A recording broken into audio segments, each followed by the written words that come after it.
આત્મીય શ્રોતાજનો નમસ્કાર. બધા સાથામાં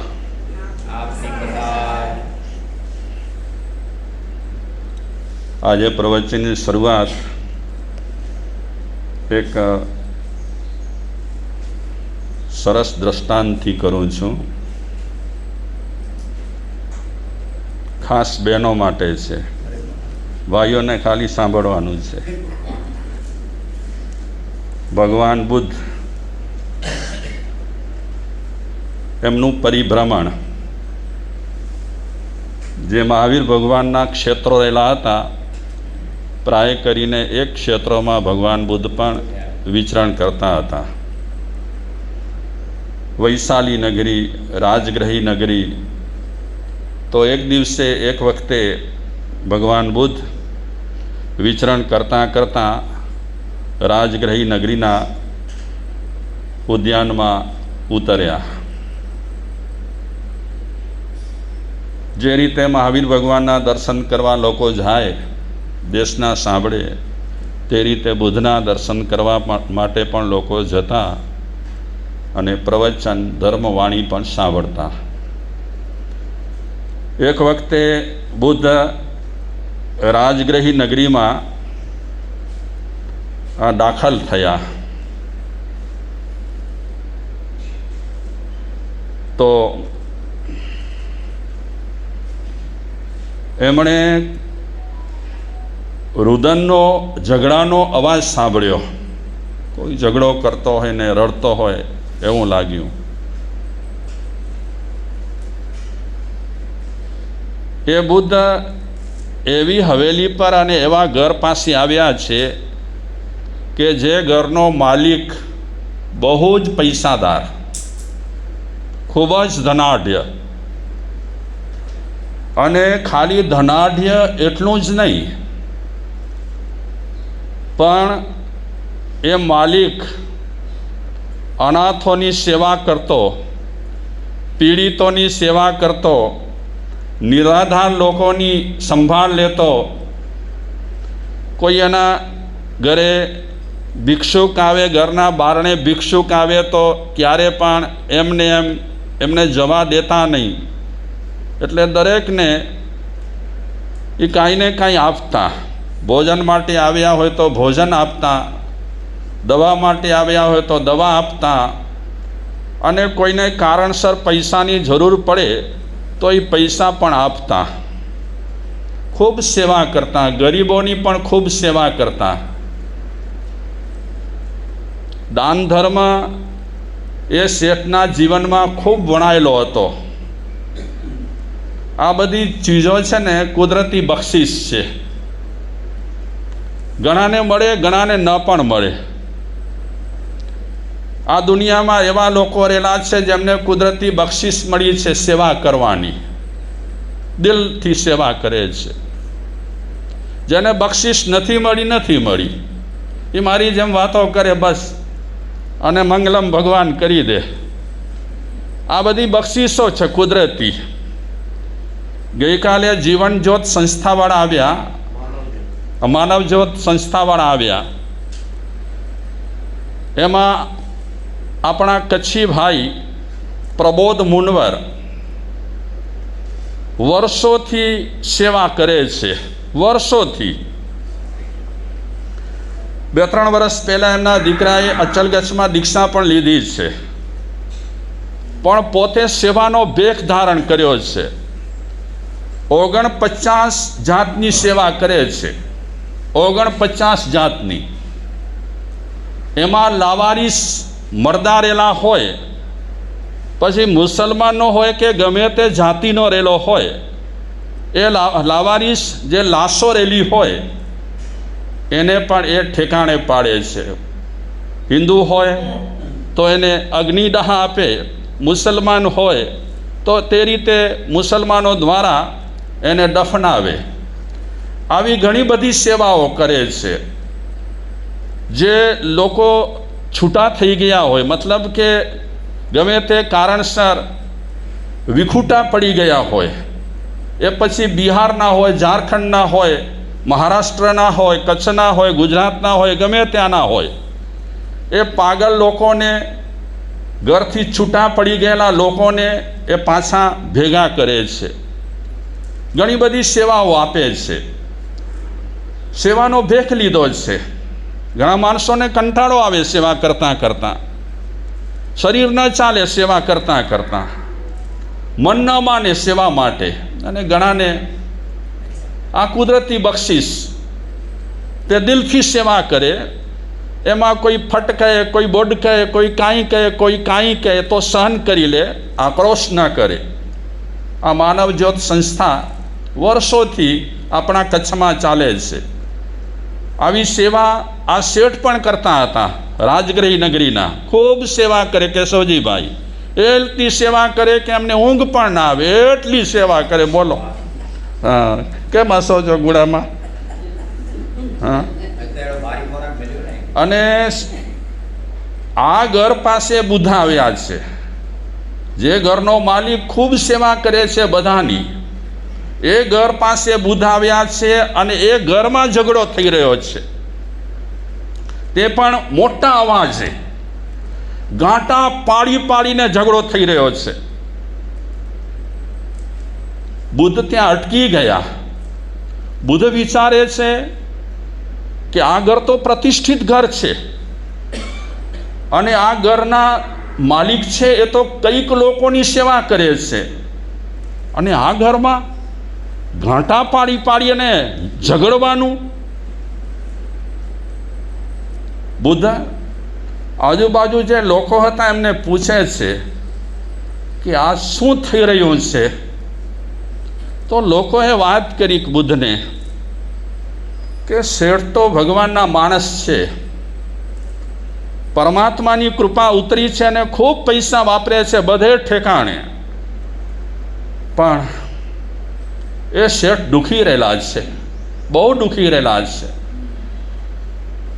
હવે આપણે કહીએ પૈસા મળે તો સુખી થાય, તો વળી આ શેઠને દુઃખ શેનું? એને ખૂબ પૈસા મળ્યા છે, વાપરે છે ખૂબ પૈસા, તો દુઃખ શેનું? બુદ્ધ એ ભાઈને પૂછે છે કે આ ગાંટા પાડી પાડી અને બોલી રહ્યા છે, કોઈ ઝઘડી રહ્યા છે કે આ શેઠ બહુ સરસ, શેઠના પત્ની પણ બહુ સરસ, પરિવારના બધા મેમ્બરો પણ બહુ સરસ, પણ ભંતે પુત્રવધુ એક એવી આવી છે ઘરમાં, આખા ઘરને ઉપાડી લીધું છે. બે રીતે ઉપાડે, કાં સારી રીતે ઉપાડે અને કાં ખરાબ રીતે ઉપાડે. તો ભાઈએ સમાચાર આપ્યા, આ વાત કરી. ત્યાં તો શેઠ ઘરમાંથી બહાર આવ્યા. શેઠ પગે લાગ્યા બુદ્ધને. બુદ્ધે આશીર્વાદ આપ્યા. શેઠને પૂછે છે શું વાત છે? શેઠ કહે છે ભગવાન બહુ દુઃખી છું, હેરાન પરેશાન છું, બધું મળ્યું છે ભગવાનની કૃપાથી, હું 5 આંગળીએ પુણ્ય પણ કરું છું, જેટલું થાય છે તેટલું હું સારું કરું છું, સેવા કરું છું, પણ ભગવાન મારા ઘરમાં એવી પુત્રવધુ આવી છે, ઝઘડા ઝઘડા ઝઘડા કરે છે, કોને કહું? બહુ દુઃખી રહેલો છું. પુત્રવધુનું નામ છે સુજાતા. કેટલું સરસ નામ છે, પણ નામ સરસ છે, પણ એ સુજાતા એવા ઝઘડા કરે છે ઘરમાં. અમે હાથ જોડીએ, એને કહીએ તું કહીશ એમ અમે કરીશું, પણ તું ઝઘડા ન કર, ડખા ન કર. ભગવાન મારા ઘરનો એક મોભો હતો અને અત્યારે છે, પણ આ પુત્રવધુને કારણે મારા ઘરની પ્રતિષ્ઠા ઝાંખી પડી રહી છે. શું કહું, કેમ સમજાવું? હું બોલતા હતા ત્યાં સુજાતા આવી ગઈ. બુધને જુએ છે, એનો ચહેરો બહેરો બધો ફરી ગયો છે. બુધ સુજાતા તરફ નજર કરી અને સુજાતાને કહે છે કે બહેન, 7 પ્રકારની ગૃહિણી હોય. 7 પ્રકારની ગૃહિણી. ગૃહિણી એટલે ગૃહિણી એને કહેવાય આખું ઘર છે એના પર હોય, ગૃહિણી પર. અને એ સૂત્ર રહેલો છે સંસ્કૃતમાં, ગૃહિણી ગૃહમ ઉચ્યતે. ઘર કોને કહેવાય? જેમાં ગૃહિણી હોય એને ઘર કહેવાય. જેમાં ગૃહિણી ન હોય એને ઘર ન કહેવાય. આખો કારભાર ઘરનો કોના હાથમાં હોય? ગૃહિણીના હાથમાં. અને આખા ઘરનો મદાર, પ્રતિષ્ઠા જમાવવી, પ્રતિષ્ઠા તોડવી, એ બધો આધાર ગૃહિણી પર હોય છે. બુદ્ધ કહે છે, બહેન, 7 પ્રકારની ગૃહિણી છે.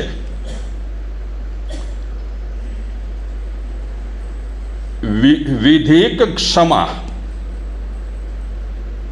ક્ષમા હો, ક્ષમા નહીં, વધિક ક્ષમા, ચોર સમા, આર્ય સમા, માતૃ સમા, ભગિની સમા, સખી સમા, દાસી સમા. આ 7 પ્રકારની ગૃહિણી કહેવાય. બોલો, તમે આ 7માંથી કેવા પ્રકારના ગૃહિણી છો? તમને નથી પૂછતો. બુદ્ધ પેલી સુજાતાને પૂછે છે કે આપ આ 7 ગૃહિણીમાંથી કેવા પ્રકારની ગૃહિણી છો? તો આ સુજાતા છે ને ફટાકડી હતી. ફટાકડી એટલે સમજો?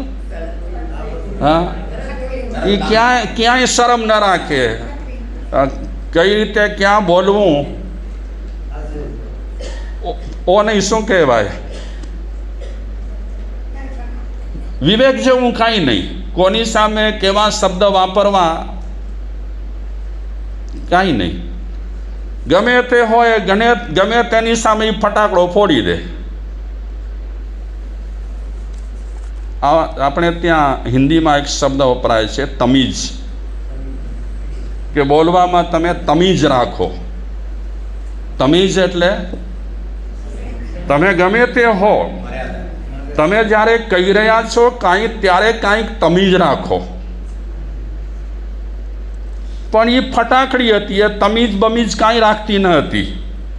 તરત જ બુદ્ધને કીધું કે આપ શું કહેવા માગો છો? આપનો કહેવાનો તાત્પર્ય શું છે? બુદ્ધ કહે છે કે તમે ન સમજ્યા આ 7 ગૃહિણીમાં કે હું તો કાંઈ ભાવાર્થ સમજતી નથી, સમજાવો મને આપ. તો બુદ્ધ ખુલાસો કરતા સુજાતાને કહે છે, બહેન, જે ગૃહિણી સદા ક્રોધ કરતી હોય, જે ગૃહિણી હંમેશા શું કરતી હોય? ક્રોધ કરતી હોય, પતિ પર બિલકુલ પ્રેમ ન હોય, પર પુરુષ તરફ આકર્ષિત હોય અને પતિનું અપમાન કરતી હોય,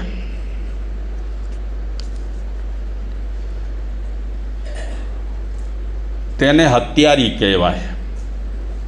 અને એને વધિક ક્ષમા કહેવાય.